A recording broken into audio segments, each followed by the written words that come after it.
সকাল সকাল কাজ করতে এসে ভুলভালই হয়ে যাচ্ছে। তো এখানে দেখো আমি মানে ফ্রিজটা পরিষ্কার করে ভেবেছি যে রসুন বাটতে হবে। আমি এসব খুলে দেখিনি যে কি বাটতে হবে না বাটতে হবে। কালকে দেখেছিলাম যে হয়তো রসুন বাটতে হবে, কিন্তু আমার চোখ এমন ধাঁধিয়ে গেছে, রসুন বাটা রয়েছে, লঙ্কা বাটা রয়েছে, শুধু বাটতে হতো আদা।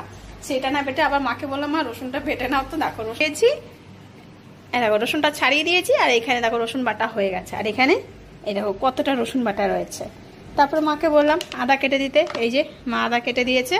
এইদিকে দেখো যে চিকেন পেশা হয়ে গেছে, আমার চিকেন মোমো হবে, সেই জন্য আজকে তো রবিবার, তো আজকে হাট আছে, যে কারণে মা ওইদিকে কপি কুড়িয়ে দিল ভেজ মোমোর জন্য। এদিকে আমি চিকেনটা পিষে নিলাম, এরপরে আদাটা পিষে তারপরে শুরু করে দেবো মোমো বানানো। এ দেখো চিকেন মোমো আমি এখনো মাখিনি। এইখানে আমি কি কি দিয়েছি সেটা বলে দিই। আজকে তোমাদের সবাইকে মোমোর রেসিপিটাই বলছি যে আমি মোমো কি করে বানাই।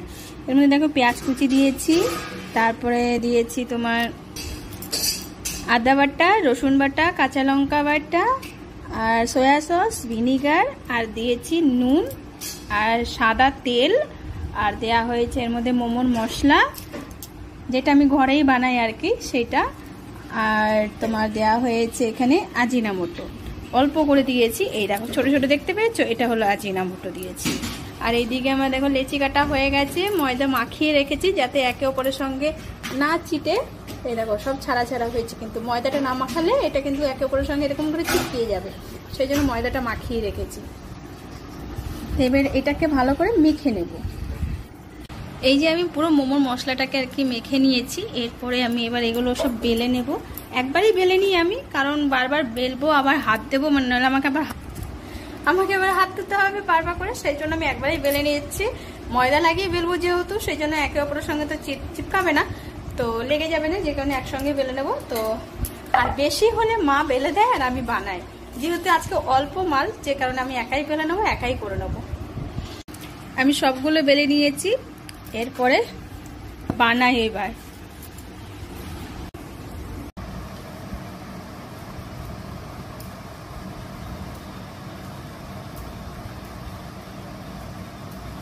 সিম্পল একদম।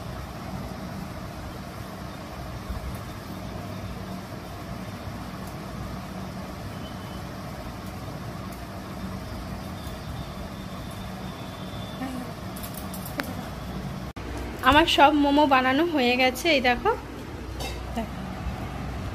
আর এটা চলে আসছে স্টিমার, আর এই হলো তেল। স্টিমার এবার লাগাবো তেল, তারপরে মোমোগুলো সাজিয়ে দেবো।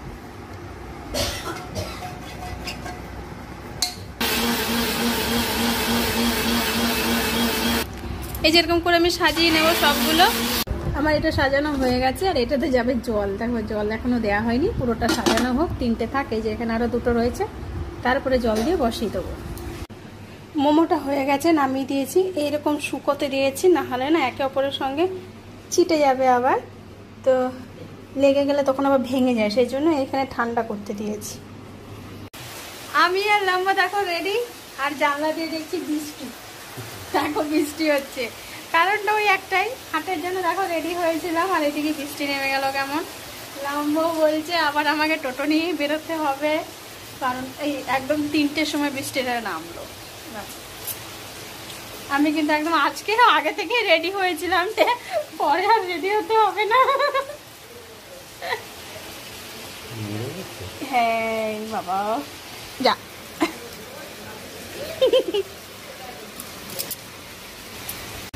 দেখো বৃষ্টি পড়ছে, কেমন বৃষ্টি হচ্ছে দেখো।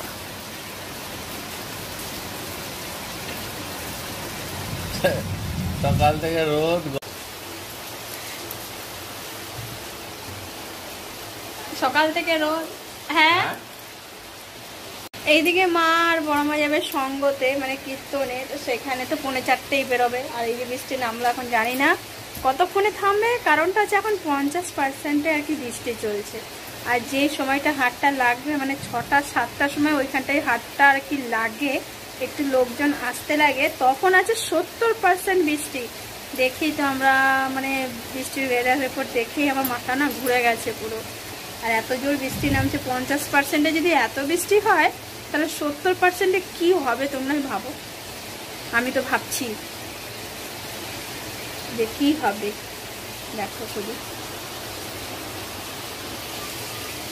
আর ভালো লাগছে না, কিচ্ছু ভালো লাগে না এরকম করে মাল নষ্ট করতে, না একদম ভালো লাগে না। এক একদিন মানে আমরা মাল বানাই না, সেইখানে মানে বৃষ্টি হয়ে থেমে পুরো বিকেলটা একদম পরিষ্কার হয়ে যায়। আর আজকে যেহেতু মালটা বানিয়েছি, আজকে বৃষ্টি কিছুতেই থামবে না, এটা আমি জানি, কারণ এটা হয় প্রত্যেকবারই, এটা হয়। এই শুক্রবার করেও তাই, যখন আমরা মালটা আর কি বানাবো না, কম বানাবো, মানে এই সপ্তাহে শুক্রবারে কম বানিয়েছি মালটা, আর হাটটা এত সুন্দর হাটটা হয়েছে, মানে আমাদের মাল তো সন্ধ্যা 7টার সময় শেষ হয়ে গেছে, তখন থেকে আমরা সব গুছানো শুরু করে দিয়েছি, যে গুছিয়ে নিই, বেকার বসে থেকে তো লাভ নেই, বাড়ি চলে যাবো। 8টার সময় বৃষ্টি ছিল, সেদিন বৃষ্টিই পড়েনি, তাহলে ভাবো, তাই না লম্বা? সেদিন আর বৃষ্টি পড়েনি। আর আজকে রবিবারে হাটটায় না নাই করে মনে হয় 4 সপ্তাহ 3 সপ্তাহ বটেই, তাই না গো? যাওয়া হয়নি, তাই আজকে ভেবেছিলাম যে যেতে হবে, কারণ অনেকদিন যাইনি, সেই জন্যই যাবো ভেবেছিলাম। কিন্তু দেখো, আর এই অবস্থা হলে কি করে যায় বলো তো, কি করে যায়? আর ওই মাঠটা এমন না, জল জমে যায় মাঠটাতে, আর আমরা যেখানটায় বসবো সেখানটাতে জল জমেই থাকবে, জল বেরোনোর জায়গা নেই, কারণ স্কুলের পাশে মাঠ তো, স্কুলের যত জল ওই মাঠে নামে, এমনি পাড়ার জলগুলো সব মাঠে নামে এসে। দেখো কি মেঘ করেছে আর কি বৃষ্টি হচ্ছে, প্রচন্ড বৃষ্টি হচ্ছে, প্রচন্ড। আমাদের লম্বার মুখের হাসি দেখো, আমাদের লম্বার মুখে হাসি ফুটেছে, ও বলছে হাট ক্যান্সেল, চলে যাও সঙ্গে, কিন্তু দেখো কি অবস্থা। তারপর আমি হাটে যেতে চাইছিলাম, কেন বলো তো, কেন একটু আইডিয়া লাগাও, কেন যেতে চাইছিলাম? হ্যাঁ, না না না, চুড়িদারের জন্য নয়, আমার হাতের পার্সটা পুরো খালি আছে, ওইটাতে একটু ভরতে হতো না, সেই জন্য। হাটটা হলে না আমার পার্সটায় কিছু হলেও ঢোকে, সেইখানে হাটটা না হলে তো কিছুই ঢুকবে না, তাই না? তো সেই জন্য আমার ইচ্ছা ছিল যে হাটে যাওয়ার, ওই জন্য আগে থেকে রেডি হয়ে গেছি, আজকে হাটে যাবই।